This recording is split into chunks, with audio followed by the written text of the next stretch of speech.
Hello everyone, we are Group 3 and today we are going to discuss the WHO implementing the NTB strategy. This is an outline of what we will be discussing today as we go on through the presentation.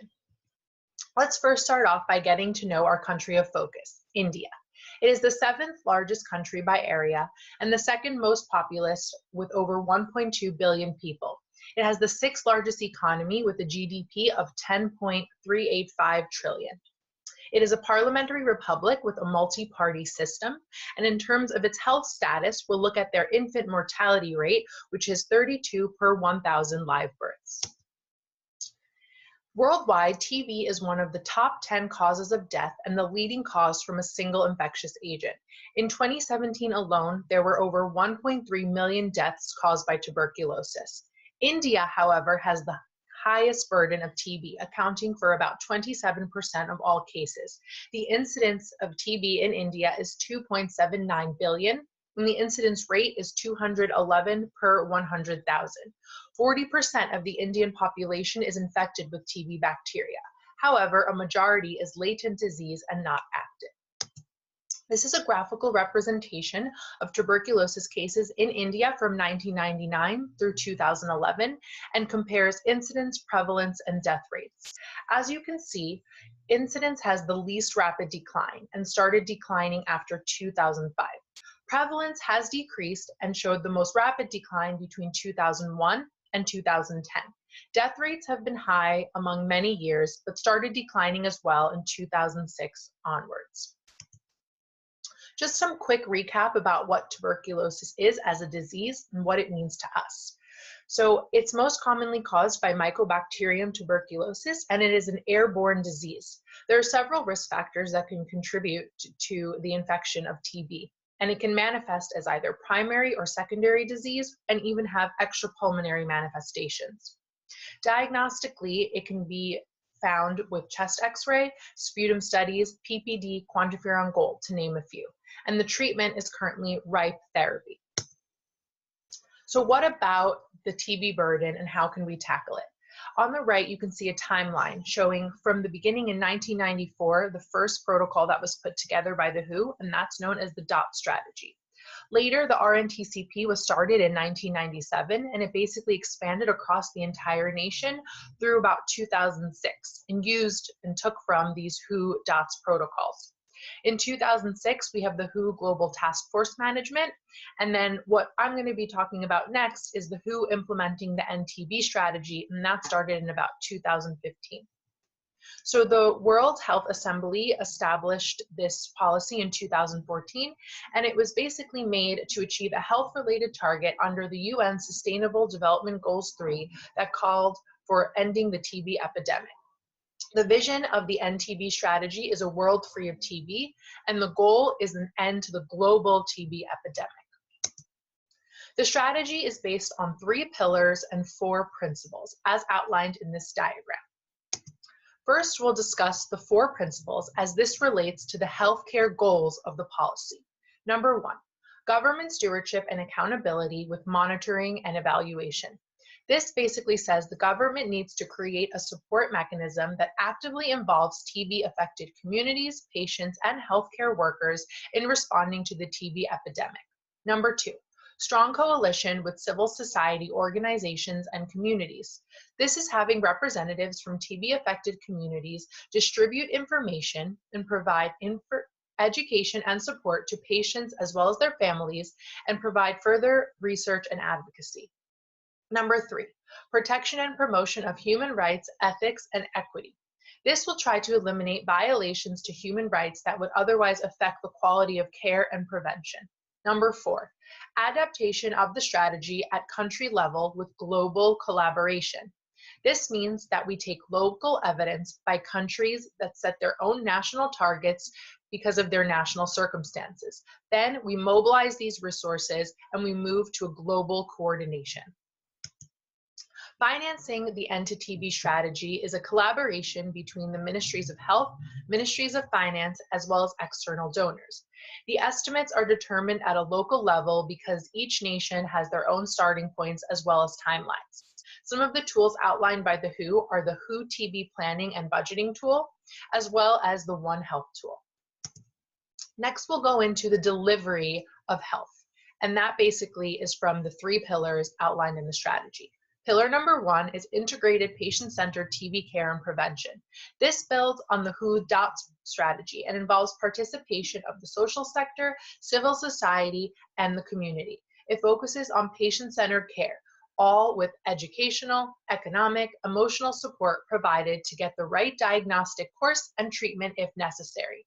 In addition, there should be TB infection control measures apply in all settings.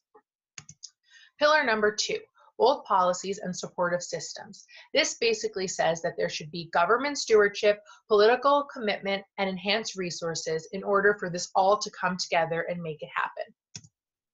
Pillar number 3 is intensified research and innovation. This basically says that countries with high burdens of TB, like India, should play a primary or large role in research. However, those with low TB but higher incomes should also lend a hand. National TB research plans involve specific programs for specific countries, so it's important for everyone to be on board.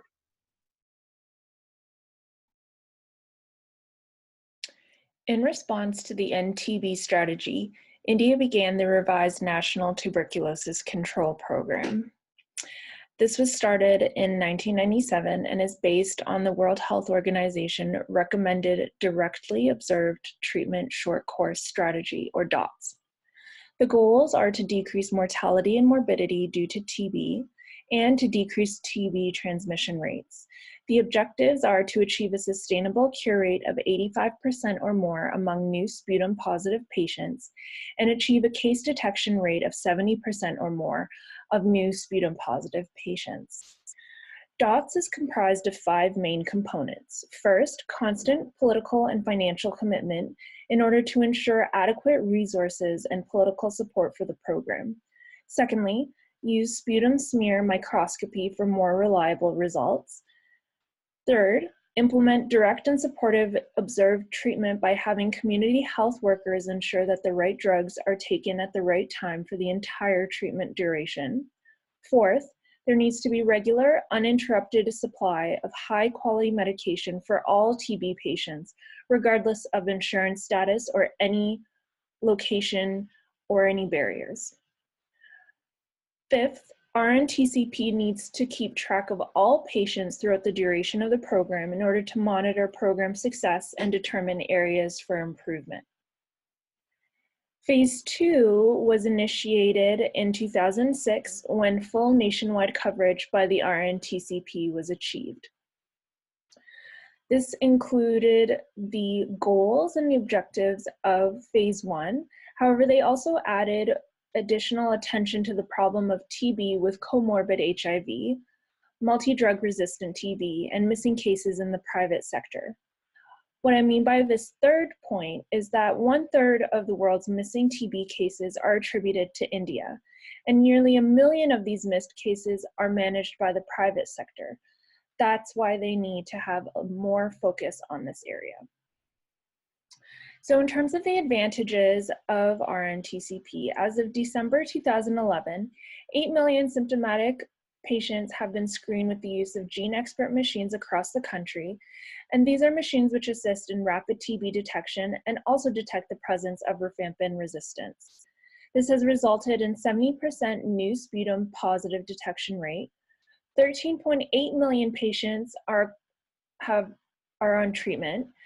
There has been over 85% treatment success rate. Multi-drug resistant tuberculosis prevalence has not increased. There have been tribal action plans implemented, which are additional TB units and designated microscopy centers that are located in tribal areas or difficult to reach areas. These units have additional staff that are assisting. They have higher wages for the staff that are assisting in these areas, and there's compensation for transportation of patients in attendance. Lastly, there's public-private mixed programs to encourage NGOs and private practitioners to participate in the End TB effort. This is data that was collected by the RNTCP, World Health Organization, and Global Burden of Disease Study, and they have been combined and found that since 1990, there has been a decreased prevalence of TB cases in India. And you can see that here through the decrease. And please note that this does not include those who are HIV positive.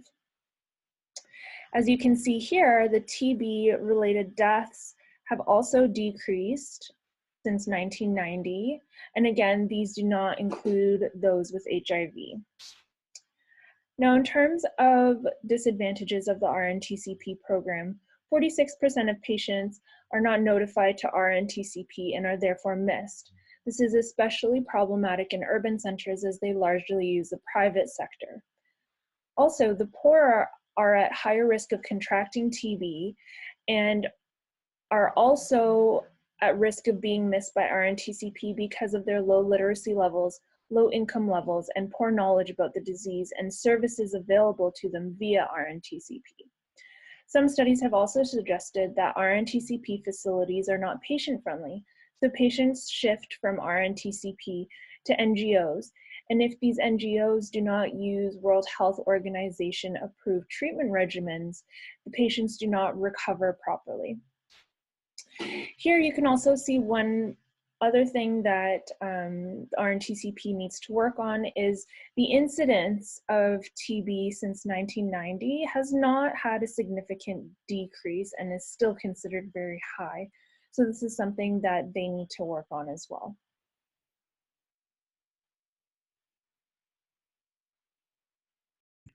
Hi, my name is Avram Tenenbaum. I'll be addressing the effectiveness and quality of the NTB strategy in India, as well as ways to enhance and market the policy. The NTB strategy by WHO offers India an excellent blueprint to advance the agenda of TB control. And the goal of eliminating TB from the world is definitely courageous and ambitious. However, there are challenges to a vision of a world free of TB.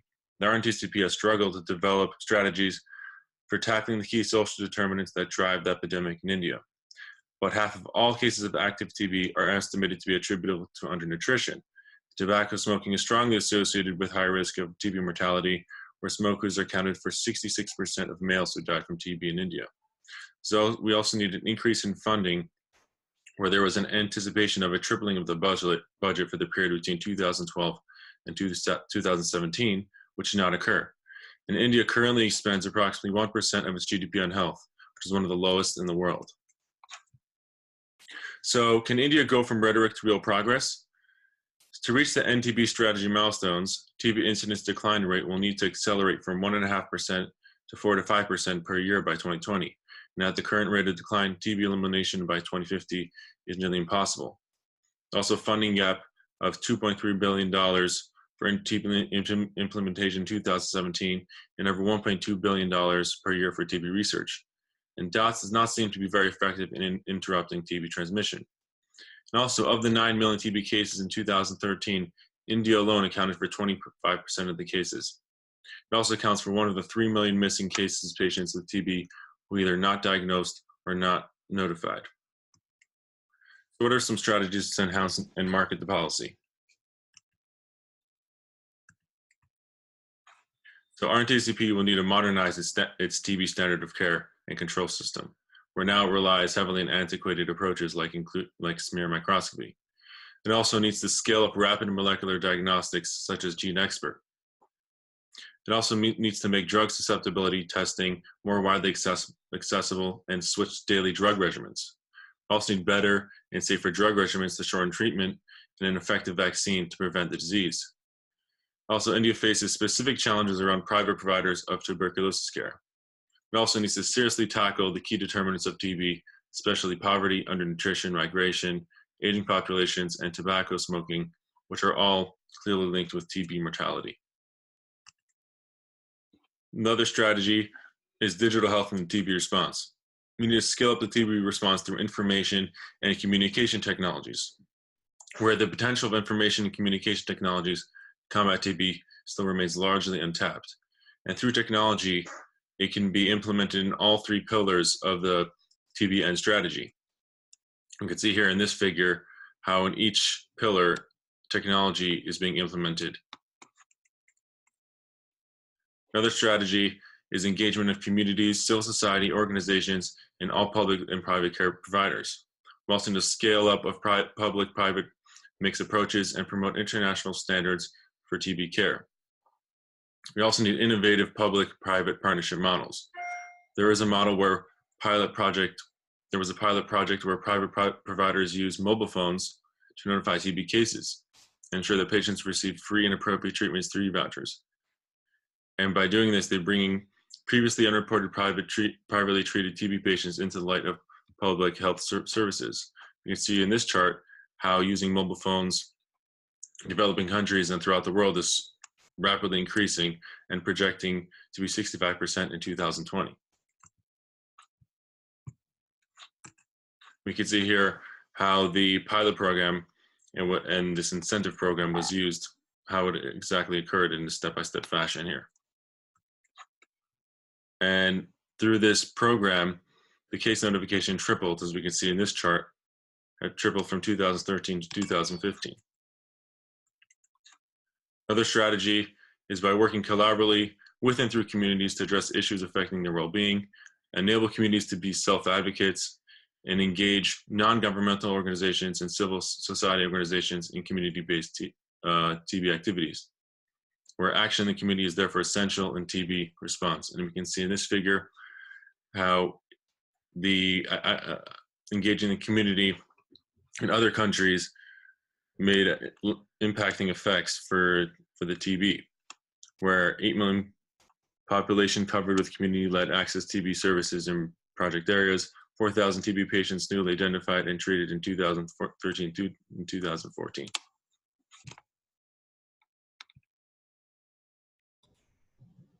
Hello, my name is Matthew Dito, and I'll be presenting issues related to the World Health Organization NTB policy and its implementation in India, as well as talking about areas for future research and recommendations. India's National Strategic Plan represents the implementation of global strategies with tuberculosis presented in the World Health Organization NTB policy.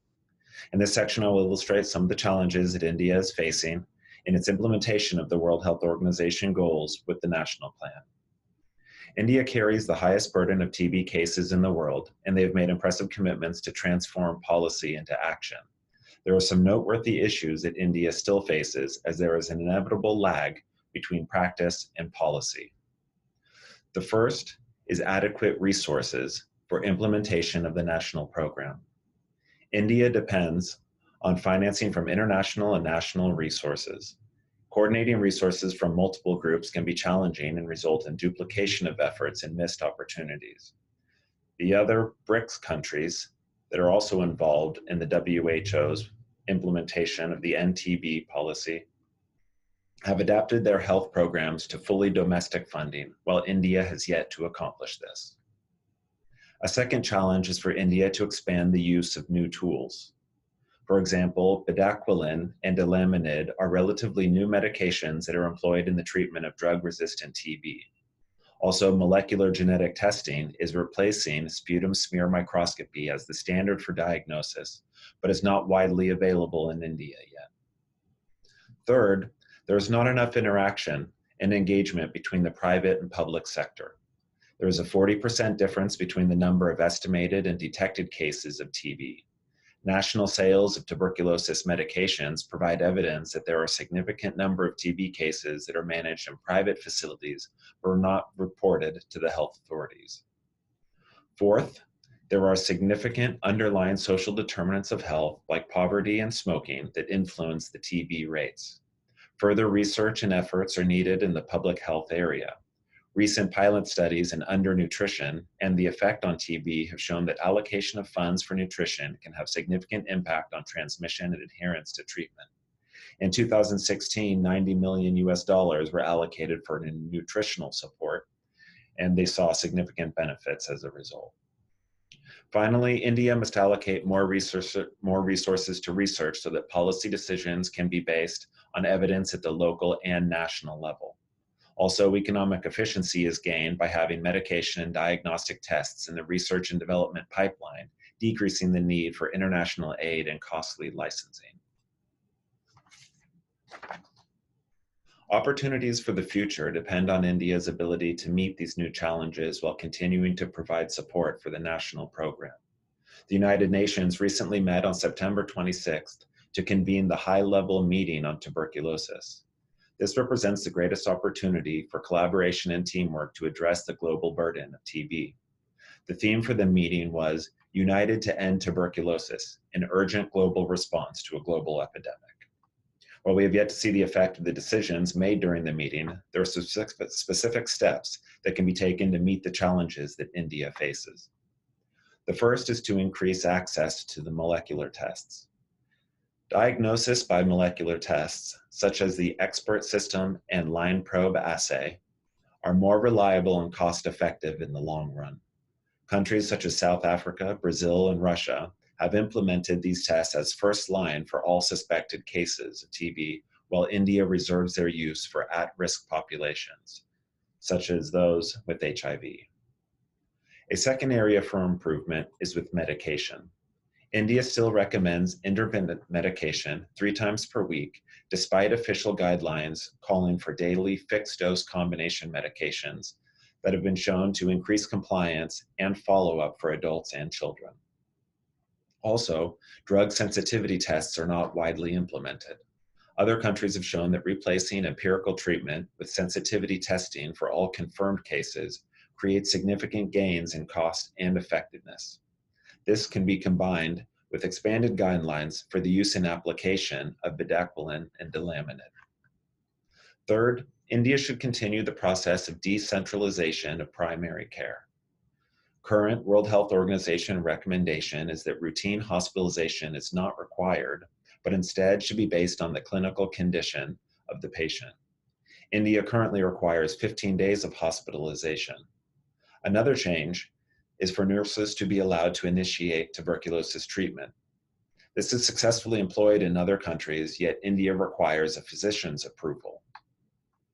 Fourth is an adaptation of the drug regulatory environment to accelerate the approval, registration, and importation of medications, allowing for the fast track of registration, as well as dealing with the property barriers that are raised by intellectual property licensing.